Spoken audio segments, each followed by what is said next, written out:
ये अन्य भाषा का वरदान क्या होता है और क्यों कुछ मसीही पवित्र आत्मा के जो चमत्कारी वरदान हैं उसको विश्वास नहीं करते, और आखिर परमेश्वर का उद्देश्य क्या है इन चमत्कारी वरदानों को देने के पीछे।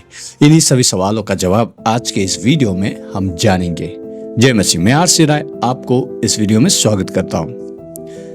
इस वीडियो में आगे नहीं बढ़ने से पहले मैं आपको थोड़ा सा कॉन्टेक्स्ट देना चाहता हूं। मैं यूं ही यूट्यूब में वीडियो देख रहा था तो एक मेरे सजेस्टेड वीडियो में एक व्यक्ति का एस गैंग टीवी चैनल, उसका एक चैलेंज मुझे दिखाई दिया।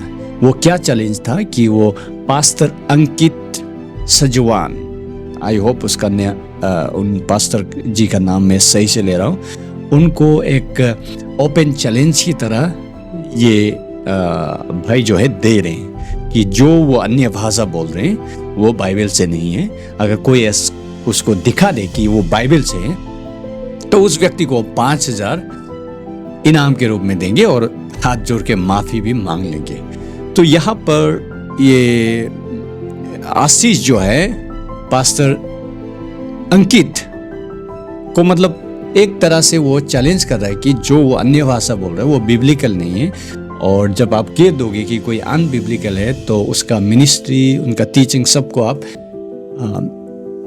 एक तरह से आप अंडरमाइन कर रहे हो या डिक्लेयर भी कर दे रहे हो कि आपका सारा मिनिस्ट्री जो है अनबिब्लिकल है। उनका क्रेडिबिलिटी, ऑथोरिटी को आप डायरेक्टली चैलेंज कर रहे हो। और थोड़ा मैं इन्वेस्टिगेट किया तो पता चला कि पास्टर अंकित ने कल यानी कि संडे सर्मन में इस आशीष भाई को एक रिस्पॉन्स कर दिया। भले ही नाम नहीं लिया लेकिन उसको डायरेक्टली टारगेट करते हुए उसका जो अन्य भाषा और एपोस्टलिकशिप के ऊपर में उसने टीचिंग देते हुए सर्मन के दौरान मतलब कह दिया कि जो वो कर रहा है वो सही है, बिब्लिकल है, और ये जो आशीष ये एक शैतान का एजेंट है या शैतान है। तो इस प्रकार से इन्फ्रेंसेस बोलिए या इनडायरेक्टली बोलिए, ऐसा मतलब निकल के आता है। तो फिर मैं थोड़ा और अन्य भाषा के ऊपर में थोड़ा सा मैं हिंदी भाषी जो यूट्यूब शिक्षक लोग हैं उन लोगों का मैं टीचिंग्स को थोड़ा सा इन्वेस्टिगेट किया तो दिखाई दिया कि एक पास्टर जी है, पास्टर दानियल राज करके, वो अन्य भाषा को लेकर उन्होंने शिक्षा में 3 प्रकार के अन्य भाषा के बारे में वो बताए। एक को तो वो मानते हैं, और जो दूसरा या तीसरा जो कैरिस्मेटिक चर्चेस में जो बोली जाती है या यूज में है उसको वह शैतान का भाषा बोलते हैं। तो ये कंट्रोवर्सी और ये जो है एक दूसरे को अनबिब्लिकल, ये बाइबल में नहीं है, ये सारी बातें चल रही है। फिलहाल तो मैं वही देख पा रहा हूँ। तो ये वीडियो में आगे बढ़ने से पहले थोड़ा डिस्क्लेमर में मैं ये दे देना चाहता हूँ कि ये जो है इन जो भी मैंने नाम लिए इनके पर्सनल मिनिस्ट्री को मैं यहाँ पर नहीं बोल रहा हूँ। सबसे पहले उनका टीचिंग को भी ये मैं मतलब एग्जॉस्टिव कमेंट्री नहीं है, उनको मैं करेक्ट नहीं कर रहा हूँ, उनको मैं यहाँ पर उनको सपोर्ट भी नहीं कर रहा हूँ, उनको अगेंस्ट भी नहीं कर रहा हूँ किसी को भी। सो ये प्योरली मैं अन्य भाषा के ऊपर में एक टीचिंग के रूप में ये वीडियो बना रहा हूँ। दैट्स इट असाइड, मैं अपने बारे में बताता हूँ। मैं ऐसे अपने बारे में क्वालिफिकेशन या क्रेडेंशियल में कभी नहीं बताता। जितने भी मेरे आगे पीछे के जो वीडियो है आप देखिएगा, एक में भी मैंने कभी भी इस प्रकार से नहीं बताया, लेकिन इस मामले में मैं बोलना चाहता हूँ। सबसे पहले तो मैं कोई आर्म चेयर थियोलॉजियन या शूडो एक्सपर्ट या इंटरनेट स्कॉलर नहीं हूँ। ये बात मैं पूरे ह्यूमिलिटी के साथ में बोल रहा हूँ कि I feel that I am qualified. मैं 9 साल से फुल टाइम टीचिंग मिनिस्ट्री में हूँ, थियोलॉजी कल कॉलेज में, और साथ ही में मेरे जो डिग्रीज हैं क्रेडेंशियल के लीजिए थियोलॉजिकल स्टडीज में, वो मुझे कहीं ना कहीं, मैं तो ये नहीं कहूँगा कि मैं स्कॉलर हूँ, मैं स्कॉलर के दूर दूर तक भी नहीं हूँ मैं, but at least I can talk about doctrines.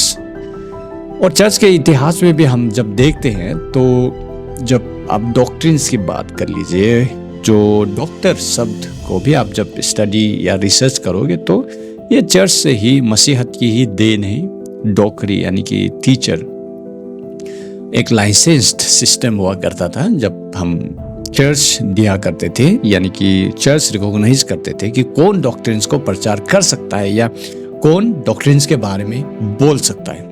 तो ये बात हमें समझनी है कि डॉक्ट्रिन्स को लेकर जब हम बात करते हैं तो हमें बहुत अध्ययन करने की जरूरी है। हमें सच में वचन को डीप एक्सेजीसिस के साथ में overall the whole council of God को हमें समझने की जरूरी है। अर्ली चर्च काउंसिल्स, क्रीड्स, इतिहास को भी हमें समझना जरूरी है बाइबल के साथ साथ में। तो आधे अधूरे ज्ञान के साथ में हम कुछ भी बात करेंगे वो कंफ्यूजन क्रिएट करता है। और मैं यहाँ पर ये नहीं कह रहा हूँ कि हम सेवकाई के लिए हमें थियोलॉजियन होना है, सेमिनारी में जाके आपको 5-6 साल स्टडी करना, मैं वो नहीं कह रहा हूँ। सेवकाई के लिए वो सब जरूरी नहीं होता। It's your faithfulness, it's your relationship with God, और आप कितने फेथफुली वचन को स्टडी करते हैं, दैट ऑल मैटर्स सेवकाई के लिए। लेकिन जब कुछ कुछ डॉक्ट्रिन्स को आप हैंडल करने जा रहे हो, किसी को डायरेक्टली अनबिब्लिकल कह रहे हो, तो उसके पीछे आपका सॉलिड वजह होनी जरूरी है। चलिए, जब डॉक्ट्रिन्स की हम बात ही कर रहे हैं तो डॉक्ट्रिन्स भी 2 प्रकार के डॉक्ट्रिन्स होते हैं। एक को हम कहते हैं एसेंशियल डॉक्ट्रिन्स, जो आपके सल्वेशन को डायरेक्टली अफेक्ट करता है, जो आपके रिलेशनशिप परमेश्वर के साथ में जो रिश्ता है उसको भी वो डायरेक्टली अफेक्ट करता है। जिस डॉक्ट्रिन्स को वचन साफ साफ शब्द में बताता है, और काउंसिल अर्ली चर्च के जो राइटिंग क्रीड्स में वो डॉक्ट्रिन्स लोगों को हमको देखने को मिलता है। तो इसीलिए वो ट्रेडिशनल ऑर्थोडॉक्स क्रिश्चियनिटी में वो एसेंशियल डॉक्ट्रिन्स है। जैसे ट्रिनिटी को बोल लीजिए, salvation by faith and through the grace of God, the authority of the scripture and the inspiration, यानी कि वचन को लेकर, बाइबल को लेकर, प्रभु यीशु मसीह का व्यक्तित्व, उनका प्रभुता, उनके काम के ऊपर में, ये सारे जो 10-12 जो एसेंशियल डॉक्ट्रिन्स हैं, उसे अगर कोई गलत तरीके से, जो अर्ली चर्च क्रीड्स में नहीं है, या कुछ ट्विस्ट होकर कुछ अलग प्रकार का गॉस्पेल लेके आता है, या अलग प्रकार का प्रभु यीशु मसीह के बारे में शिक्षा देता है जो बाइबल से बाहर है, अगर कोई ऐसा प्रचार करता है, डिलिबरेटली ट्विस्ट करता है, तो हम उसे डायरेक्टली पॉइंट आउट करके उसे हम एक्सपोज कर सकते हैं, अनबिब्लिकल कह सकते हैं। लेकिन ऑन द अदर हैंड कुछ कुछ नॉन एसेंशियल डॉक्ट्रिन्स भी है जिसे हमें वचन में साफ साफ टीचिंग्स हमें नहीं मिलता। तो इसीलिए होता क्या है कि उसका इंटरप्रिटेशन वेरी करने लगता है। तो वो जो नॉन एसेंशियल डॉक्ट्रिन्स हो गया, जैसे प्रभु यीशु मसीह कब आएंगे, एस्कैटोलॉजिकल में आपका ट्रिबुलेशन को लेकर थोड़ा इंटरप्रिटेशन वेरिएशन है। प्रभु यीशु मसीह कब आएंगे, कब रैप्चर होगा, क्योंकि वचन जो है साफ नहीं, बोला जरूर है लेकिन साफ साफ वो टाइमलाइन के साथ में नहीं बताया, तो इंटरप्रिटेशन थोड़ा वेरी करता है। चाहे बपतिस्म को लेकर, चर्च एडमिनिस्ट्रेशन को लेकर, उसी प्रकार से गिफ्ट को लेकर भी थोड़ा सा इंटरप्रिटेशन में वेरी करने लगता है। क्या वो गिफ्ट अभी चले आ रहे हैं या बंद हो गया? तो यहाँ पर भी 2 भाग में बटे हुए हैं। एक भाग को हम कहते हैं कॉन्टिन्यूस ग्रुप, जो कहते हैं जो पवित्र आत्मा का जो चमत्कारी वरदान था, हीलिंग, प्रोफेसी, टंग्स, ये सारे चले आ रहे हैं अभी भी। प्रभु यीशु मसीह जब तक दोबारा वापस नहीं आएंगे तब तक वो गिफ्ट जो है चर्च को मिलता रहेगा, क्योंकि पवित्र आत्मा जो है, प्रभु ने जैसे कहा कि वो हमारा मददगार है, वो आएगा और वो हमेशा हमारे साथ में रहेगा। So the baptism of the Holi spirit सभी के लिए है, जितने भी मसीह है सभी के लिए, और उसी प्रकार से indwelling of the Holi spirit वो परमानेंट है। तो होली स्पिरिट परमानेंटली चर्च को दिया गया है। अगर होली स्पिरिट बदला नहीं तो उसके वरदान क्यों बदलेंगे? तो ये आर्गुमेंट कॉन्टिन्यूस का है। लेकिन on the other hand secessionist group लोग, वो ग्रुप लोग है जो कहते हैं जो ये पवित्र आत्मा का चमत्कारी वरदान थे वो अपोस्टलिक एज के लिए था, चर्च का नींव रखने तक के लिए था, और जैसे ही कैनोनाइज्ड यानी कि 66 बुक्स कंपाइल और कैनोनाइज्ड हुआ, ये सारे पवित्र आत्मा के वरदान जो सीज्ड हो गए, यानी कि अपोस्तल के साथ में ही वो भी चले गए। तो ये दो इंटरप्रिटेशन है। बीच में और ग्रुप है जो, लेकिन प्राइमरीली दो भागों में बटे हुए, कॉन्टिन्यूस ग्रुप, सिसनिस्ट ग्रुप। अब जो लोग डायरेक्टली किसी को एक्सपोज कर देते हैं नॉन एसेंशियल डॉक्ट्रिन्स को लेकर कि आप अनबिब्लिकल हो, ये भाषा बाइबल में नहीं है, कहाँ पर है हमको दिखाओ, ये जो ऐसा कुछ लोग कहते हैं, और जो फिर वो भी दावा करते हैं कि ये परमेश्वर का वचन में ये अन्य भाषा है, अन्य भाषा इस प्रकार से है, जो कहते हैं वो भी अगर किसी को डायरेक्टली आप अंडरमाइन करके किसी को आप डायरेक्टली शैतान बोल दोगे तो भी प्रॉब्लम है, और किसी को आप अनबिब्लिकली बाइबल में नहीं है वो भी प्रॉब्लम है। वचन के बैलेंस पर्सपेक्टिव से हमें चीजों को देखना है। सेशनिस्ट की बात करते हैं, सेशनिस्ट लोगों के ऊपर में ही बर्डन ऑफ प्रूफ है एक्चुअली में, यानी कि जैसे डॉक्टर क्रेग केनर कहते हैं, जो लोग कहते हैं कि ये जो चमत्कारी वरदान है सीज्ड हो गए, उनके ऊपर में बर्डन ऑफ प्रूफ है, यानी कि उन्हें ही दिखाना है कि वचन में कहां पर लिखा है एक्सप्लिसिटली कि ये सारे गिफ्ट जो है सीज हो जाएंगे, कहीं पर भी नहीं लिखा। और जो एक वचन को लेकर वो कहते हैं कि देखो ये यहाँ पर लिखा है सीज्ड हो गए, हालांकि उसका कॉन्टेक्स्ट में देखने से ज्यादा कन्विंसिंग जो है कॉन्टिन्यूस का इंटरप्रिटेशन है।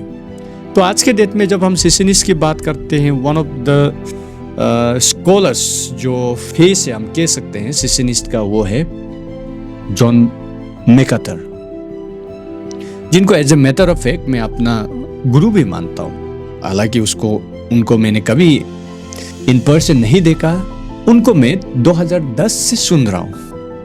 जब से मेरे पास में इंटरनेट का एक्सेस आया तब से उनका gty.org वहाँ से सरमन डाउनलोड करके सुनता, और as a matter of fact Logos Bible software में उनका पूरा जो ऑलमोस्ट लाइक 69 से 2014 तक का जो सरमन का आर्काइव है उसको मैंने खरीद रखा है। यानी कि उनका बुक्स, उनका डॉक्ट्रिन्स का जो बुक्स है उसको भी मैंने खरीद रखा है, तो उनको मैं पढ़ता हूँ। लेकिन when it comes to the gifts of the Holi Spirit, उनका इंटरप्रिटेशन को मैं नहीं लेता। ऐसे बहुत सारे न्यू टेस्टामेंट स्कॉलर्स हैं जिनको मैं पढ़ता हूँ, जिनका इंटरप्रिटेशन मुझे सही लगता है, जो कंटिन्यूस लोग हैं। तो इसीलिए आप नॉन एसेंशियल डॉक्ट्रिन्स में आप इतना रिजिड नहीं हो सकते। वही मैं कहने की कोशिश कर रहा हूँ कि आप शैतान हो, ये शैतान की बोली है, आप वो भी नहीं कह सकते हो। मैं आ रहा हूँ, मैं उसके ऊपर बात करूँगा जो एक्चुअल एग्जेजेटिकली हम इस वरदान को भी देखेंगे। उससे पहले मैं कुछ यहाँ पर सेट कर रहा हूँ बात, जो है कि आप किसी को डायरेक्टली अंडरमाइन मत कीजिए। मेरा कहने का मतलब है, चाहे मैं खुद पेंटिकोस्टल डिनोमिनेशन से हूँ, तो ये है बात जो है हमें समझनी है। मसीहों को ये बात, आप मैच्योर नहीं हो अगर आप ऐसा कुछ कह देते हो, तो आप स्पिरिचुअली मैच्योर नहीं हो। ये भी इंटरप्रिटेशन जो है बाहर निकल के आता है। मेरा मन तो ये भी कहने को जा रहा है कि अज्जल गगरी छलकत जाए। तो हालांकि मैं इनमें से किसी को भी ये बात नहीं कह रहा हूँ, लेकिन ज़्यादा उछलना क्या को दिखाता है कि आप ठीक से पके नहीं, आप थोड़े बहुत अध्ययन करके उसमें ही आप पूरा इंटरप्रिटेशन निकाल रहे हो। तो इसको जो वचन जो है विवाद का है, यानी कि जो वचन को पढ़कर ये सेशनिस्ट कहते हैं सीज्ड हो गए, और कंटिन्यूस कहते हैं नहीं नहीं ये इसका इंटरप्रिटेशन कॉन्टेक्स्ट में अलग है। उस वचन को आइए हम पढ़े, उसके बाद में हम अर्ली चर्च फादर्स के एक दो राइटिंग्स को हम पढ़ेंगे। उसके बाद में कॉन्टेम्परेरी स्कॉलर्स क्या कहते हैं कॉन्टिन्यूस्ट ग्रुप के, उसको देखकर हम एक्चुअल जो टंग्स के ऊपर में हम बात करेंगे वचन से।